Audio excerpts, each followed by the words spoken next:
Hi everyone, this is Sakshi and I welcome you all to today's session. I hope बहुत अच्छे होंगे और बहुत अच्छे से प्रिपरेशन चल रही होगी. So we are back जहाँ पर हम लोग कर रहे हैं मॉक सीरीज जो कि बेस्ड है आपके न्यू पैटर्न पे. So new pattern based questions is in mocks में हम लोग कर रहे हैं. ठीक है, 4 mocks already we have done and now आज हम करने वाले हैं नंबर 5th, राइट. ठीक है, तो स्टार्ट करते हैं आज के सेशन को बिना किसी डिले के. ठीक है, तो चलिए देखते हैं फर्स्ट क्वेश्चन क्या है हम लोगों के सामने. Okay, so the first question for the day, select the option which gives the most appropriate antonym of the one of the highlighted words in the given sentence. बताइए, तो यहाँ पर भाई क्या बोल रहा है कि ऐसा ऑप्शन को सेलेक्ट करना जो अप्रोप्रिएट हो एंटोनिम होगा of one of the highlighted words in the given sentence. तो बहुत सारे हाईलाइटेड वर्ड्स हमको दे रखे हैं. ठीक है, जैसे कि हो गया बेलीग्रेंट, जैसे कि हो गया प्रेस्पिशियस या फिर ऑप्यूलेंट. ठीक है, तो ये 4 वर्ड्स हमको दिए गए हैं. अब हमसे बोला गया है कि इन 3 वर्ड्स के एंटोनिम आप ढूंढिए, किस वर्ड का एंटोनिम आपको प्रोवाइड किया गया. तो पैटर्न चेंज्ड है. पहले सिंपल एक वर्ड दिया जाता था और हमसे पूछा जाता था इसका एंटोनिम बता दो. अब भाई 3 वर्ड दिए हैं और 3 वर्ड में से किसी एक वर्ड का हमको एंटोनिम दिया गया है, most appropriate antonym of one of the highlighted words, right. ठीक है, तो उसके लिए आपको सबसे पहले सारे वर्ड्स के मीनिंग पता होनी चाहिए. देखो यहाँ पर एक वर्ड लिखा गया है ऑस्टियर, वेस्पर्टाइन, कैलो, क्यूजोटिक. ओके, तो बहुत सारे वर्ड्स हैं, सारे वर्ड्स के मीनिंग हम लोग लिख लेते हैं. ठीक है, ऑस्टियर क्या होता है? ऑस्टियर इज वेरी सिंपल, आप बोल सकते हैं कोई बहुत ही सिंपल सी चीज़ है, प्लेन सी चीज़ है, उसको बोलते हैं. वेस्पर्टाइन क्या होता है? Something which happens in evening, कोई ऐसी चीज़, something that happens in evening, कोई ऐसी चीज़ जो इवनिंग में होती है, शाम के समय होती है, दैट इज़ वेस्पर्टाइन. ठीक है, कैलो क्या होता है? कोई इमेच्योर सा कोई इंसान है, कोई इमेच्योर है और इनएक्सपीरियंस्ड आप बोल सकते हो, someone who is not experienced. ठीक है, स्पेलिंग देख लेना, यही है. ठीक है, तो यहाँ से हमारा कैलो का भी हमको मीनिंग पता चल चुका है. ठीक है, तो कैलो क्या होता है? इमेच्योर हो गया, इनएक्सपीरियंस्ड हो गया. Then we have quixotic. Quixotic क्या होता है? Quixotic is something which is unrealistic, कोई ऐसी चीज़ जो अनरियलिस्टिक हो. ठीक है, या फिर आप बोल सकते हो इम्प्रैक्टिकल हो, इलॉजिकल हो गया. इलॉजिकल हो गया, लॉजिक नहीं है बेसिकली, इम्प्रैक्टिकल हो गया. ठीक है, इम्प्रैक्टिकल हो गया. ठीक है, जो चीज़ लॉजिकल नहीं है, प्रैक्टिकल नहीं है, उसको हम क्यूजोटिक बोलते हैं. ठीक है, तो हमने 4 वर्ड्स के तो मीनिंग हमने इजीली हमको समझ आ चुके हैं. ठीक है, अब हमसे यहाँ पर पूछा गया है प्रिसेप्शियस और बेलीग्रेंट और इम्पेनिट्रेबल भी है और ऑप्यूलेंट भी है. अब यहाँ पर जो वर्ड लिखा है ऑप्यूलेंट, ओके, यहाँ पर जो वर्ड लिखा है ऑप्यूलेंट, इस वर्ड का मीनिंग क्या होता है? इस वर्ड का मतलब क्या होता है? बहुत ही हाई फाई कोई चीज़ है, लग्जूरियस कोई चीज़ है, उसको बोलते हैं. ठीक है, कोई लग्जूरियस चीज़ हमारे सामने रखी हुई है, फुल ऑफ लग्जरी, उसको हम बोलते हैं ऑप्यूलेंट. बेलीग्रेंट कौन होता है भाई? बेलीग्रेंट इज जो लड़ता रहता है, बहुत झगड़ालू होता है. तो झगड़ालू का तो यहाँ पर मेरे को कोई भी वर्ड नहीं मिल रहा. इम्पेनिट्रेबल भी है, impenetrable is also an underline word जो इन्होंने बोल्ड नहीं किया. इम्पेनिट्रेबल मतलब क्या होता है? जिसको पेनिट्रेट ना किया जा सके. ठीक है, क्लियर. तो यहाँ पर ओप्यूलेंट है, लग्जूरियस, बट नीचे अगर मैं देखूंगी तो ऑस्टियर एक वर्ड है जो कि है वेरी प्लेन, वेरी सिंपल. तो यहाँ पर एंटोनिम तो दिख रहा है ऑप्शन नंबर ए.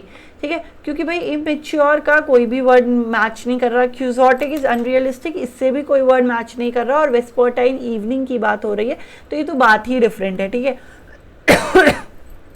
तो यहाँ पर ऑप्शन नंबर ए हमारा यहाँ पर मोस्ट अप्रोप्रिएट ऑप्शन बन जाएगा. ठीक है, क्लियर. चलिए, moving on to the next question. Next question की तरफ चलते हैं. Select the sentence that has no spelling error. Okay, एक भी स्पेलिंग एरर जिस सेंटेंस में ना हो. तो देखो भाई, थर्ड सेंटेंस अगर मैं देख लेती हूँ, मॉस्किटोज की स्पेलिंग गलत लिखी गई है, मस्किटोज की स्पेलिंग फिर गलत लिखी गई है. मस्किटोज यहाँ पर ओके पॉजिटिव एस में लिखा है. The common reaction to mosquito biting is itching. Like all flies, mosquito also have 4 stages in their life. अब यहाँ पर मेरे को बता दो किस में स्पेलिंग सही है और किस में स्पेलिंग गलत है। बी और डी में से क्या हमारा सही हो जाएगा? ऑप्शन नंबर डी हमारा करेक्ट हो जाएगा ऑब्वियसली, ठीक है, ऑप्शन नंबर डी हमारा करेक्ट हो जाएगा। यहाँ पर हमारी मस्कीटोज की स्पेलिंग अपोस्ट्रोफी गलत है, ठीक है, TEO नहीं होता पहली बात तो, ठीक है, ऑप्शन नंबर डी हमारा करेक्ट हो जाएगा, ठीक है। अगर ये सिंगुलर में लिख रहे थे तो मस्कीटो होता है, EO नहीं होता, ठीक है, ई नहीं आता, तो डी हमारा यहाँ पर मोस्ट अप्रोप्रिएट ऑप्शन है जिसमें हमारी सारी की सारी स्पेलिंग्स जो हैं बिल्कुल सही लिखी गई हैं, ठीक है, क्लियर। चलिए moving on to the next question, next question की तरफ बढ़ते हैं। Okay, so we have the next question from among the words given in bold incorrectly spelled word in the following sentence. बताइए, Reena who devoured foreign colloquialism with trivia successfully diverted the conversation. चलिए, तो यहाँ पर एक word लिखा गया है colloquialism जिसकी स्पेलिंग गलत लिखी गई है, ठीक है। कोलोक्वियलिज्म की स्पेलिंग में डबल एल आता है, क्या आता है? डबल एल आता है, दैट इज COLLO, ठीक है। तो यहाँ पर हमारा करेक्ट आंसर क्या हो जाएगा? ऑप्शन सी हमारा करेक्ट हो जाएगा, ठीक है। चलिए, क्लोज टेस्ट है, छोटा सा है, करने की कोशिश करते हैं, ठीक है। Albert soon got to learn the language of dash native people of R and the year 1. Very simple blank. क्या हो जाएगा यहाँ पर correct answer? Soon get to learn the language of the native people option C हमारा यहाँ पर correct हो जाएगा। आगे देखते हैं नेक्स्ट क्या है। Now he could talk to dash about their problem. Now he could talk to them, you, himself, us. Explanation की ज़रूरत भी नहीं लग रही होगी, बहुत ही सिंपल। भाई नेटिव लोगों की लैंग्वेजेस उसने बहुत जल्दी सीख ली, तो अब वो इजीली उन लोगों से क्या कर सकता है? उनकी प्रॉब्लम्स को डिस्कस कर सकता है, ठीक है। They to began to dash him for advice to appear approach advance arrange. Very simple, began to approach, उसके पास आने लगे भाई एडवाइस लेने के लिए, क्यों? क्योंकि वो उनकी भाषा में बात करता था, ठीक है, क्लियर।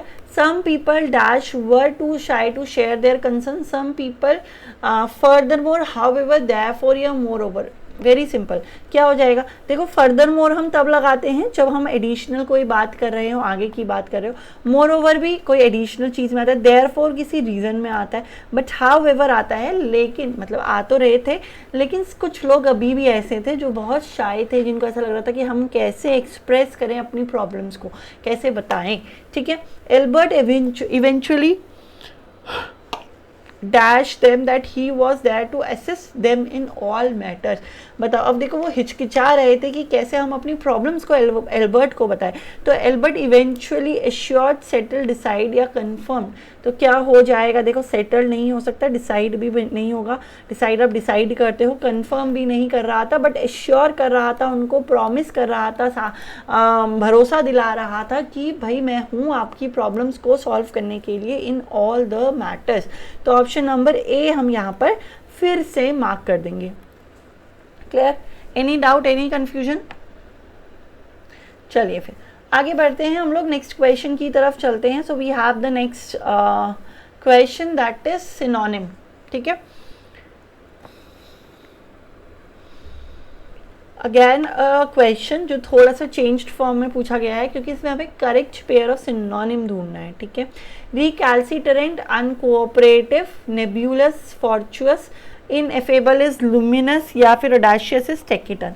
देखो, ऑडेशियस कौन होता है भाई? जिसमें बहुत हिम्मत होती है उसको हम ऑडेशियस बोलते हैं, ठीक है। और टेकिटन कौन होता है? जो कम बात करता है। तो सिनोनिम तो कुछ बैठ रहा है, क्या लगता है आप लोगों को? एक है जो बहुत ही बोल्ड है, कुछ भी कहने से नहीं डरता, और एक है आपका जो क्या है, जो कम बात करता है, ठीक है। तो यहाँ पर क्या हो जाएगा हमारा?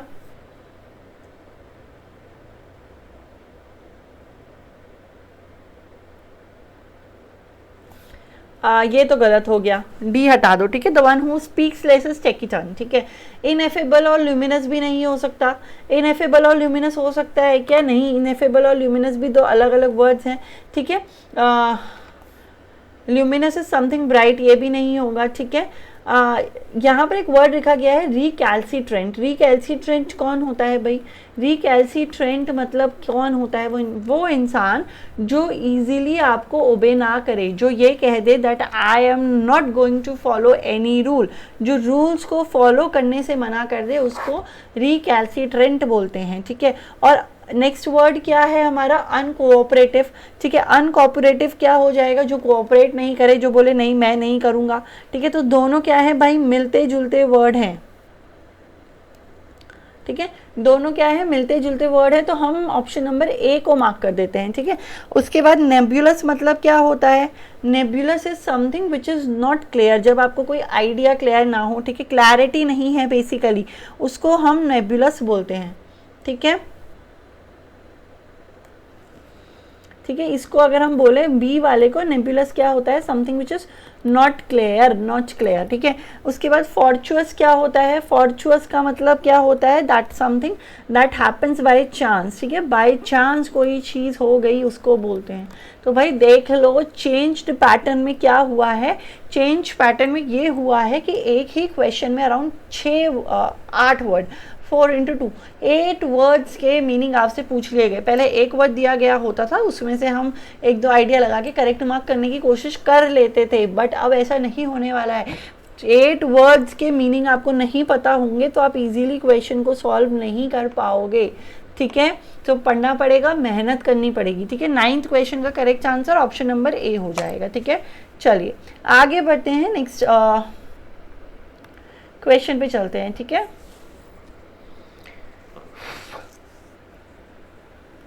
Antonym of the word profuse, sufficient, lush, Plantae, scent. बहुत ही सिंपल है, ऑप्शन डी मार्क कर देंगे, ठीक है।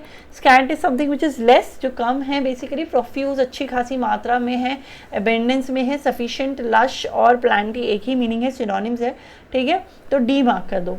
चलो 11th क्वेश्चन पे चलते हैं। So now we have a comprehension. एक बड़ा सा कॉम्प्रीहेंशन हमारे सामने आया है, ठीक है। काफ़ी बड़ा है भाई, अच्छे से पढ़ेंगे, ध्यान से पढ़ेंगे और करने की कोशिश करेंगे, ठीक है।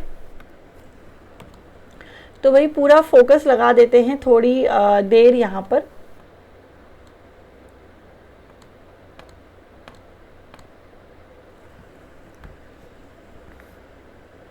चलिए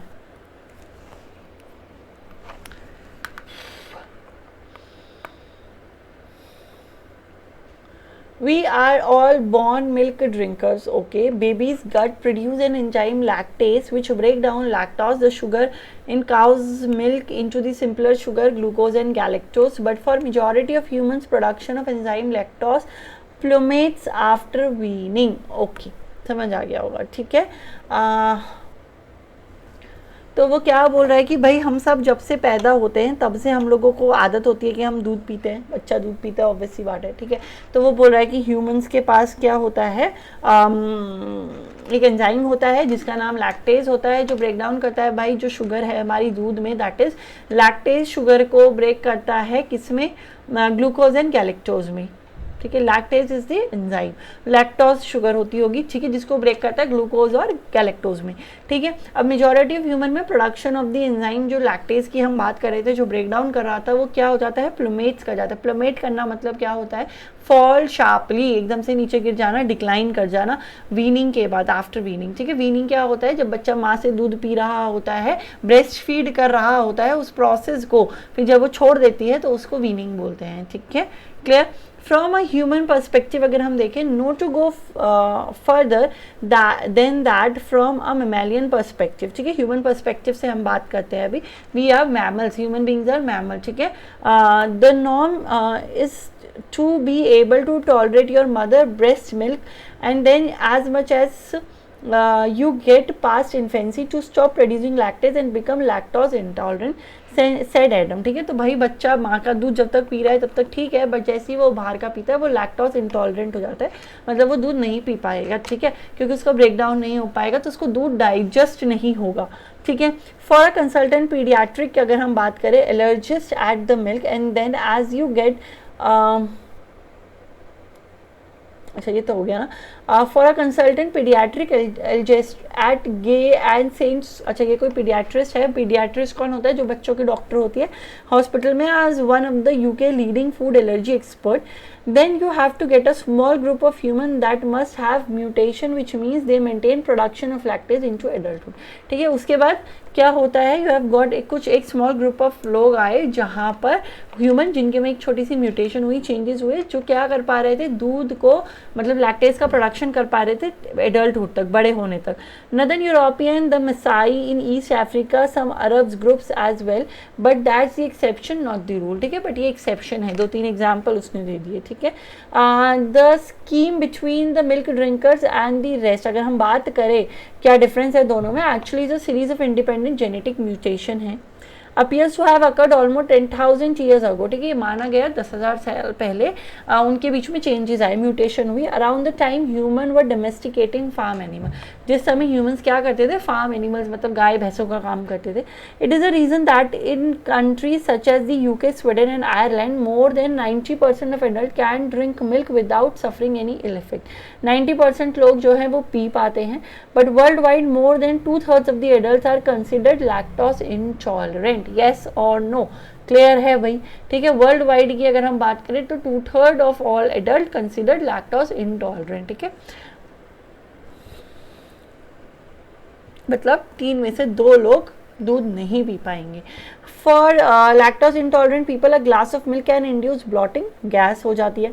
ठीक है, स्टमक पेन होता है, डायरिया होता है. Lactose intolerant should not be, दो often is confused with cow milk allergy and immune response to the protein in cow milk that affects around 1% of UK adults. समझ आ गया होगा. सिंपल है कि lactose intolerant should not be, दो often is मतलब ये माना जाता था कि वो क्या है, बेसिकली काऊ के मिल्क से प्रॉब्लम है, क्योंकि काऊ के पास एक ऐसा एंजाइम है, एक ऐसा प्रोटीन है जो हमारी बॉडी ब्रेक नहीं कर पाती. ठीक है, डाइजेस्ट नहीं कर पाती. Even in the northern Europe milk as we know it is a recent phenomena. Fresh milk left unrefrigerated spoils quickly and can harbour a variety of deadly pathogens. ठीक है भाई, including E coli and tuberculosis. Example दे दिया उन्होंने. ठीक है, कौन कौन सी बीमारियां आ सकती है दूध के थ्रू. ठीक है, मतलब एंजाइम कौन कौन से बिल्ड हो जाते हैं. For most of history it was either consumed with in moments of milking, कि भाई जैसे ही दूध निकला वैसे ही पी लो. ठीक है, रखोगे तो प्रॉब्लम हो जाएगी. और प्रोसेस एज चीज़ और योगर्ट, या तो उससे योगर्ट बना लो या फिर आप चीज़ बना के खा लो. Few drank milk in the liquid form. The Roman considered it as a sign of barbarism, said Mark. ठीक है, ऑथर ऑफ, ठीक है, 11,000 year old cow was considered inferior alternative such as, अच्छा, 1000 ईयर फूड फ्रैकेट. ठीक है, the only people, तो वही बोल रहा है बारबेरिज्म क्या होता है, जब आप अनसिविलाइज है, मतलब एक अच्छे सिविलाइज में नहीं आपको गिना जाता, गवार आप बोल सकते हैं, या फिर आप ऐसे बोल सकते हैं जिनको अच्छे से सोशल गैदरिंग्स में रहना नहीं आता, उनको बारबेरिज्म बोलते हैं. ठीक है, तो यहाँ पर हमारे वर्ड का मीनिंग क्या हो जाएगा बताओ. वो क्या बोल रहा है कि रोमन्स का ऐसा मानना था कि भाई जो लोग सिंपल दूध पीते हैं वो क्या है, साइन ऑफ बारबेरिज्म है. ठीक है, the only who drank milk were people on farm, जो फार्म में रहते हैं वही पीते हैं, because they were the only one who could get it fresh enough. ठीक है, क्योंकि उन्हीं को फ्रेश मिलेगा. ठीक है, even then cow's milk was considered inferior to alternatives such as goat और donkey. उस समय काऊ के मिल्क को बहुत ही inferior माना जाता था, गोट और डंकी की फिर भी अच्छा माना जाता था. Swill milk so called because cows were fed the filthy run off from inner city breweries turning their milk blue. समझ आ गया. ठीक है, उसको स्विल मिल्क भी कहा जाता है क्योंकि उनको जो खाना दिया जाता था वो अच्छा नहीं होता था. Was linked with 1000 of infant death, बहुत सारे बच्चे उससे मरे भी. ठीक है, only in the early 20th century with the introduction of mandatory pasteurisation I in which milk is heated to kill any bacteria before bottling. ठीक है, कोई भी बैक्टीरिया को मारने से पहले मिल्क को क्या कर लो, अच्छे से उबाल लो. Did milk become safe enough for most people to drink regularly. उसके बाद ही, मतलब पास्चराइजेशन के बाद ही, जो 20th सेंचुरी में आई, उसके बाद ही जो मिल्क था हमारा वो क्या हो गया, सेफ हो गया बहुत सारे लोगों के लिए टू ड्रिंक. ठीक है, बड़ा सा पैसेज था, पैसेज वॉज ईजी, बहुत ध्यान देने की ज़रूरत नहीं है, जल्दी से आपको पढ़ना है, वो तो मैं आपको समझा रही थी इसलिए इसमें टाइम लगा. ठीक है, क्लियर. तो देखते हैं फर्स्ट क्वेश्चन क्या है आज के डे का.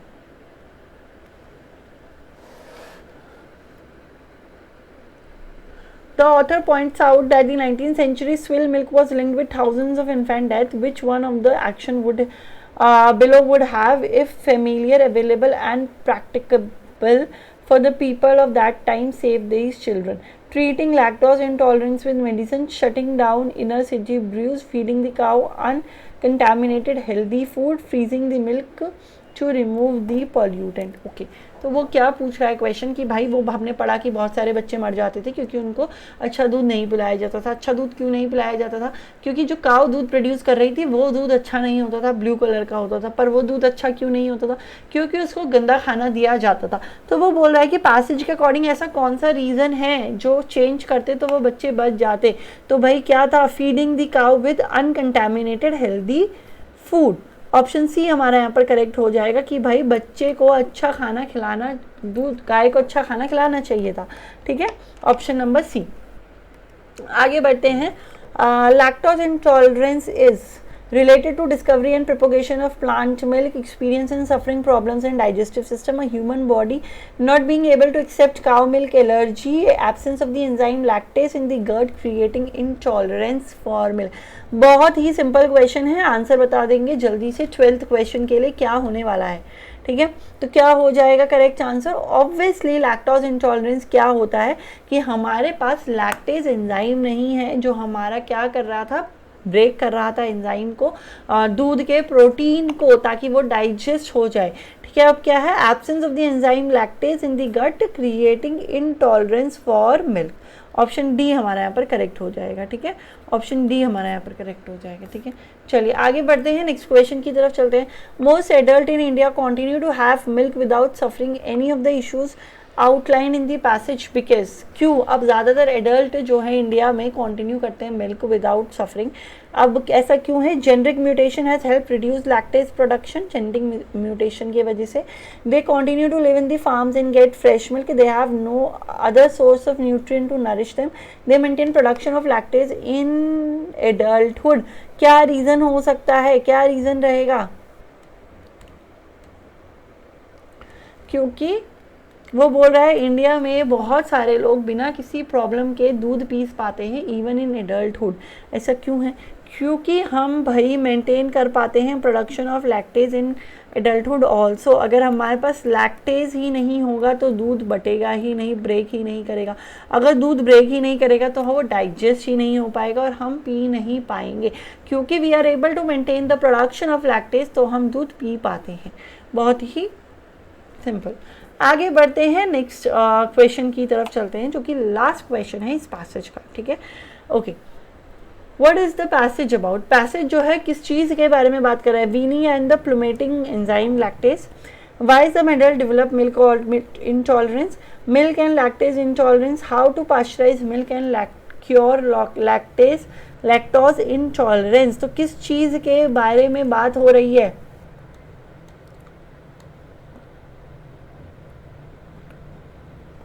किस चीज़ के बारे में बात हो रही है यहाँ पर? देखो, पास्चराइज मिल्क क्योर करता है, ये तो सिर्फ एंड में उन्होंने बोला कि 20th सेंचुरी में पास्चराइजेशन आ गया था. ठीक है, वाई सम एडल्ट, वाई क्या रीज़न नहीं है हमारे पास? वीनिंग एंड प्लूमेटिंग एंजाइम नहीं, ऑप्शन नंबर सी, क्योंकि वीनिंग के बारे में बात नहीं हुई है ना. ठीक है, ऑप्शन नंबर सी हमारा करेक्ट हो जाएगा. Clear, option number C correct हो जाएगा. मिल्क एंड लैक्टोज इंटॉलरेंस के बारे में हमने पैराग्राफ में बात की है बेसिकली. ठीक है, okay. So we have the next question. Moving on to question number 15th question की तरफ बढ़ते हैं. Given below are 6 sentences. A to F हमारे पास सेंटेंस है. विच A and F are the correct positions and B and E have been jumbled. क्या? Given below are the 6 sentences A to F. ठीक है, A, B, C, D, E, F. ठीक है, of which A and F are the correct position and B and E have been jumbled. ठीक है, A और F जो है correct position में है, मतलब A स्टार्टिंग में होगा और F जो है एंड में होगा. ठीक है, पर बी और ई को हमने जम्बल्ड कर दिया. देखो यहाँ पर ई बी लिख दिया, यहाँ पर हमने बी ई लिख दिया. ओके, यहाँ पर हमने ई बी ऐसे लिख दिया. ठीक है, तो बी और ई को हमने जम्बल कराया. Pick the option that gives the correct order of the jumble. कुछ नहीं करना, वही करना है भाई, बस कंफ्यूज करने के लिए पता नहीं क्या क्या बोल दिया। सेंटेंस बहुत सिंपल है, ए और एफ आपका फिक्स सेंटेंस है और बीच में जो बचे हुए 4 सेंटेंस हैं उनको अरेंज करना है, ठीक है। A great treat for Toto monkey in cold weather was the large bowl of warm water given to him for his bath. ठीक हो गया, तो एक ग्रेट ट्रीट है ये टोटो मंकी के लिए। He would then rush straight to the kitchen to fire to dry himself. When the water became cold, he would get out and run quickly as he could. He would cunningly test the temperature with his hand and then step into the bath gradually. Once comfortable, he would take the soap in his hand or feet and rub himself all over. देखो भाई बहुत simple है, but if anyone made fun of his activity, he would feel hurt. तो भाई देखो, सबसे पहले तो टोटो की बात हुई है कि सबसे अच्छी बात ये है उसके लिए, अगर आप उसको ट्रीट देना चाहते हो वेदर में, तो आप क्या करो, उसको एक गर्म पानी दे दो भाई नहाने के लिए। सबसे पहले वो क्या करेगा, he would cunningly test the temperature with his hand and then step into the bath gradually। तो ऑब्वियस सी बात है, हमारा ऑप्शन नंबर डी बैठ सकता है, ठीक है, डी वाला ऑप्शन है हमारे पास, ठीक है, ऑप्शन नंबर डी हमारे यहाँ पर बैठ सकता है। तो ए और बी को हम हटा देंगे, ठीक है, ऑप्शन नंबर ए और बी को हम हटा देंगे, सी और डी में से हम चूज करने वाले हैं, ठीक है। तो ए के बाद डी आ गया। देन वी हैव, अब देखो वो क्या करेगा, सबसे पहले वो चेक करेगा, स्टेप करेगा बाथ ग्रेजुअली में। उसके बाद when the water become cold तो नहीं होगा, डी के बाद बी पढ़ लेते हैं, ही वुड रश स्ट्रेट भी नहीं होगा। सी मार्क कर दो, सी मार्क कर दो। क्यों कर दो मैम सी मार्क, इसलिए कर दो क्योंकि उसके बाद वो कंफर्टेबल होने के बाद ही तो सोप लगाएगा, अभी तो उसने स्टेप किया था, ठीक है। इन हैंड और फीट एंड रब हिमसेल्फ ऑल ओवर। उसके बाद वो क्या करेगा, When the water become cold, जैसे ही नहाते नहाते पानी ठंडा हो जाएगा, वो क्विकली रन करेगा, as quickly get out and run as quickly as, वो सीधे कहाँ जाएगा, किचन में जाएगा और अपने आप को ड्राई करेगा। लेकिन अगर किसी ने उसकी इस एक्टिविटी का मजाक उड़ाया तो उसको बुरा लग सकता है। तो ऑप्शन नंबर सी हमारा मोस्ट अप्रोप्रिएट ऑप्शन रहने वाला है out of the 4 given option, ठीक है भाई।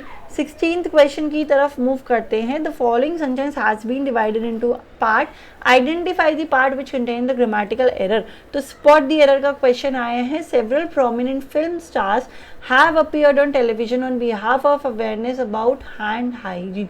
Several prominent film stars have appeared on television on behalf of, तो एरर कहाँ पर है, एरर कहाँ पर है, एरर यहीं पर है। ऑन बिहाफ ऑफ में एरर है, ऑन बिहाफ ऑफ गलत है, ठीक है। ऑन बिहाफ फॉर हो जाएगा अवेयरनेस के लिए, ठीक है। On behalf for awareness about hygiene, hand hygiene, ठीक है।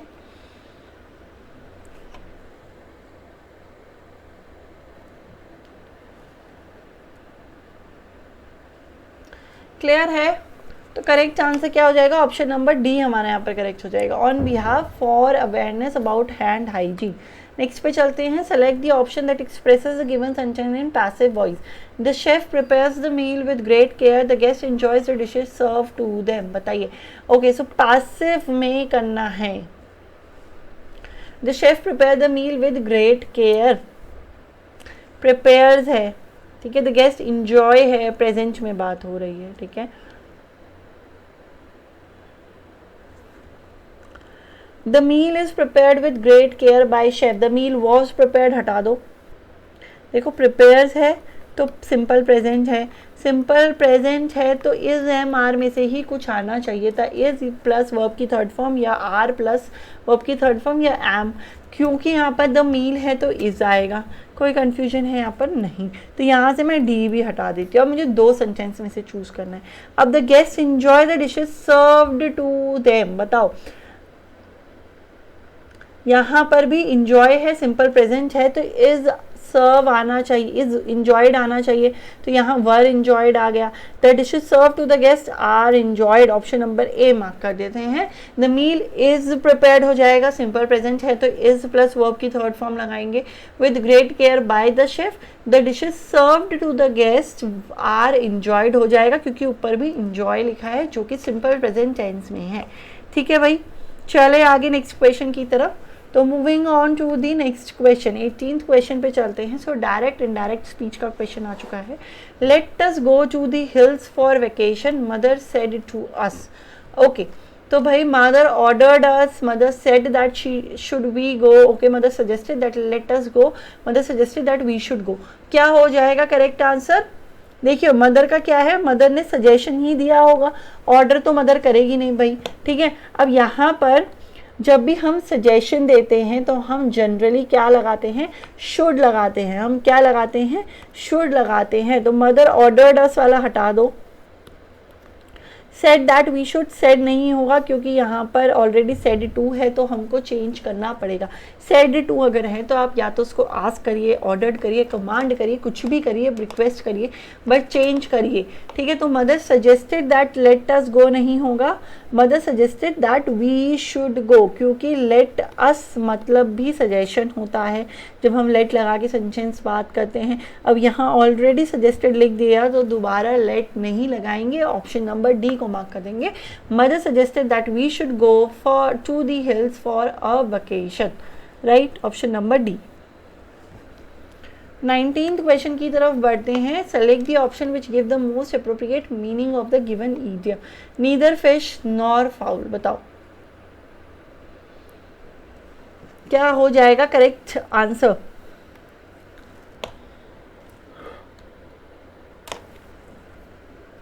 Neither fish nor fowl.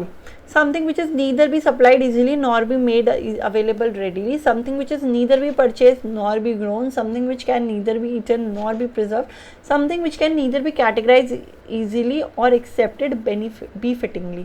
क्या हो जाएगा करेक्ट आंसर इस इडियम के लिए? ऑप्शन नंबर डी हमारा यहाँ पर करेक्ट हो जाएगा, ठीक है।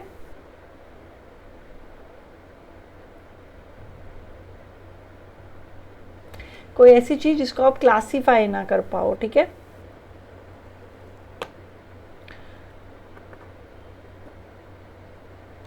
ठीक है, जिस चीज़ को आप क्लासीफाई नहीं कर पा रहे हो, जिस चीज़ को आप ये नहीं कर पा रहे हो कि हम इसको यहाँ डालें, इस ग्रुप में डालें, उस ग्रुप में डालें। जैसे कि अब आप बात कर सकते हो ग्रेजुएट ट्रेनिंग्स की, अगर आप बात करो तो हम बोल सकते हैं जो लोग ग्रेजुएट हो चुके हैं बट ट्रेनी हैं तो हम उनको बोल सकते हैं they are neither fish nor fowl. मतलब ना ही आप उनको टीचर मान पा रहे हो, ना ही आप उनको स्टूडेंट मान पा रहे हो। तो इस सिचुएशन को जब हम कैटेगराइज नहीं कर पाते, क्लासीफाई नहीं कर पाते, वहाँ पर हम नीदर फिश नॉर फाउल का ईडियम को यूज़ करते हैं, ठीक है। ऑप्शन नंबर डी हमारा मोस्ट अप्रोप्रिएट बन जाएगा। आगे बढ़ते हैं नेक्स्ट क्वेश्चन की तरफ। The following question has 4 sentences as option, select the option in which highlighted idiom has been used correctly. बताइए, spill the bean, bury the hatch, hit the sack, burn the midnight oil. Okay, कौन से sentence में आपका idiom बिल्कुल perfectly use किया गया है, ये हमसे पूछा गया है क्वेश्चन पे, ठीक है। चलिए तो देखते हैं कौन सा सेंटेंस हमारा करेक्ट होने वाला है, ठीक है।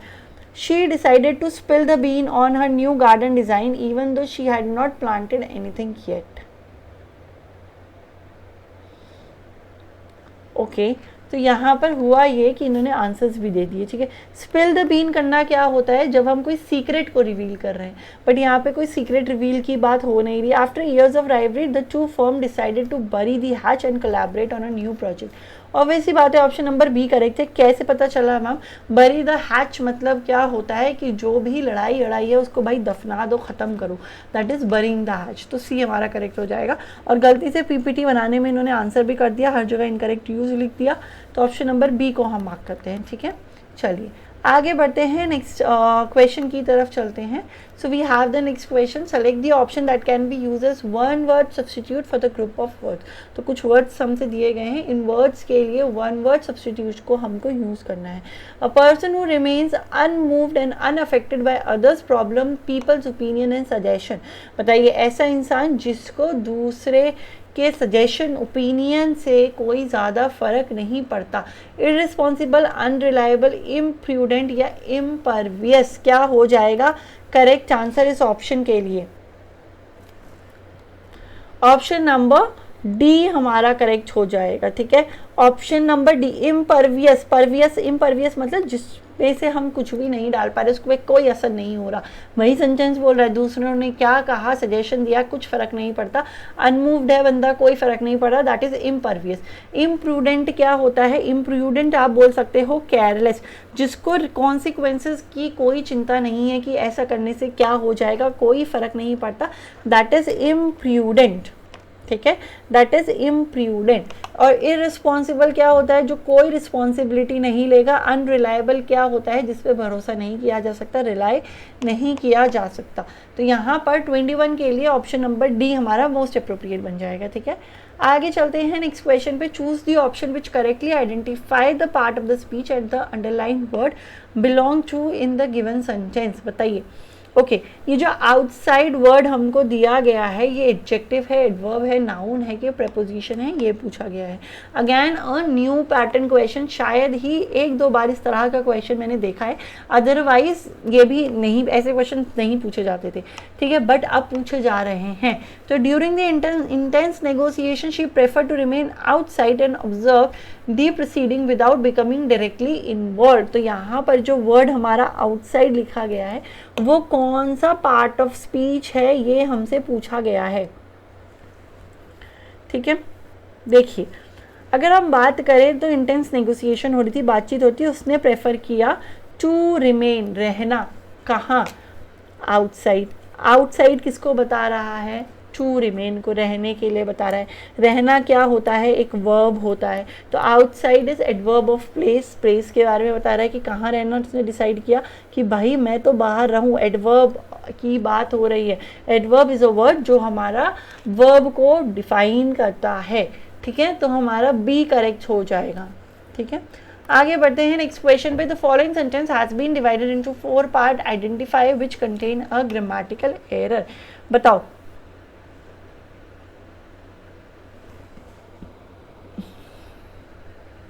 एक सेंटेंस को 4 पार्ट में डिवाइड किया गया है, आइडेंटिफाई करना है कौन से पार्ट में ग्रामेटिकल एरर है।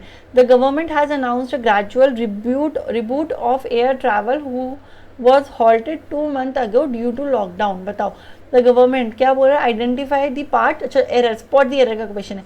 The government has announced a gradual reboot of air travel who was, बताइए, ट्रैवल की बात हो रही है, किसके लिए? जिसको हॉल्ट कर दिया गया था 2 महीने पहले ड्यू टू लॉकडाउन। हॉल्ट करना मतलब स्टॉप कर देना, रोक लगा दी थी लॉकडाउन के वजह से।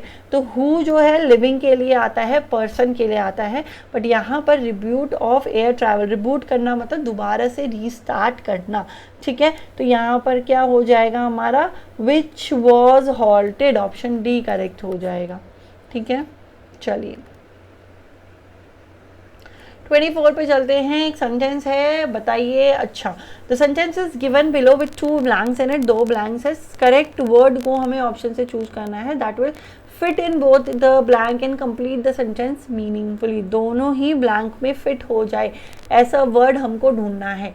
क्या हो जाएगा? The project success, the project, just a second, the project success was depended on the dash of task and the prompt dash of responsibility among the member। तो dispersion, allocation, regulation या mitigation क्या हो जाएगा 24th question का? Easy है, सारे ही word बहुत easy लिखे गए हैं यहाँ पर।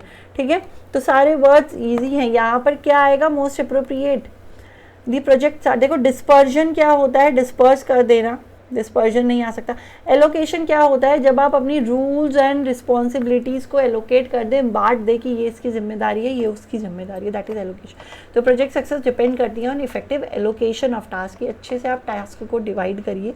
एंड द प्रॉम्प्ट मतलब क्विक एलोकेशन भी करिए रिस्पॉन्सिबिलिटीज़ का among the member.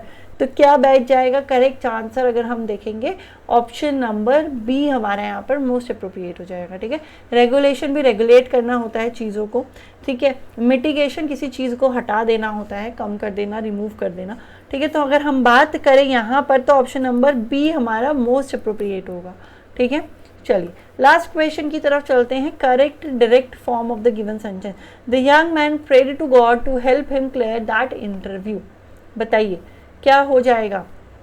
The young man said to God, "Oh God, help me clear this interview." The young man said to God, "You have helped. Will you help?" C mark कर दो सीधे।